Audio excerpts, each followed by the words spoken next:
नमस्कार, आदाब। आप सभी का स्वागत है CIB इंडिया न्यूज पर। आइए शुरू करते हैं खबरों का सिलसिला।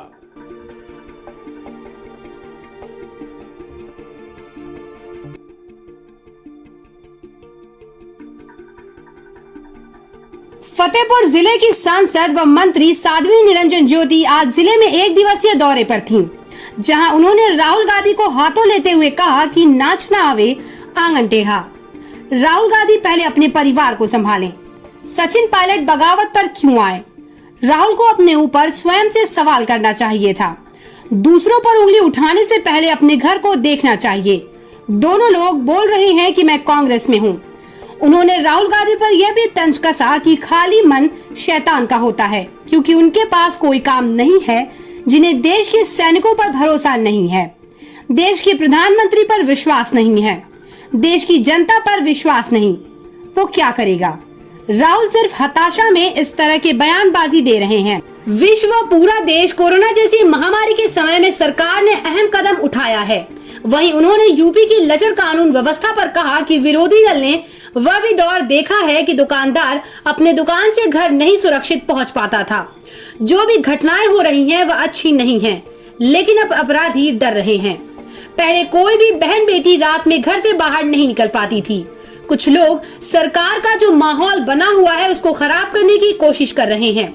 कोरोना के संकट की घड़ी में विपक्ष कहीं नहीं दिखे तो हमारी सरकार व पार्टी के लोग दिखे। ये लोग कहीं नहीं दिखे। वहीं उन्होंने अखिलेश यादव द्वारा दिए गए बयान पर कहा कि जब इनकी सरकार थी तब मैं भी सांसद थी।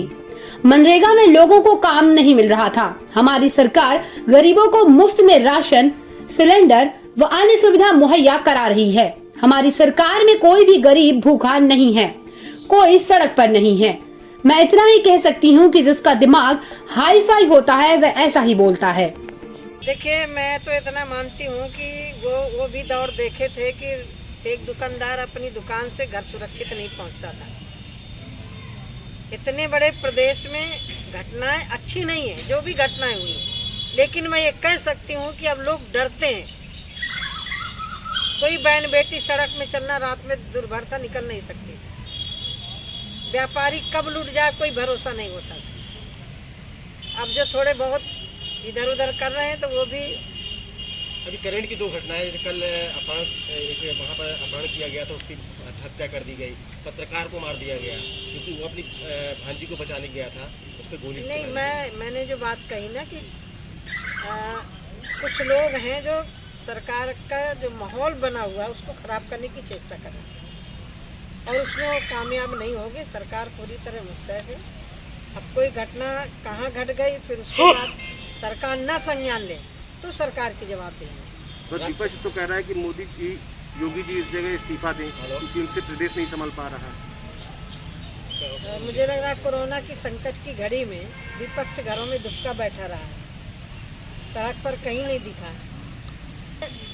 नाच ना आवे आंगन टेढ़ा, ठीक है। राहुल गांधी पहले अपने परिवार को संभाल ले। सचिन पायलट तो क्या, वो परिवार को पहले संभाले ना। जी। सचिन पायलट बगावत पर क्यों आए? ये तो राहुल गांधी को स्वयं अपने आप में सवाल करना चाहिए। दूसरों पर अंगुली उठाने के पहले अपने घर को देखने के लिए। राज्यपाल से मिला है प्रतिनिधिमंडल पूरा विधायकों का। अब वो तो वहाँ का विषय है, तो अभी उनकी अंदरूनी मामला है।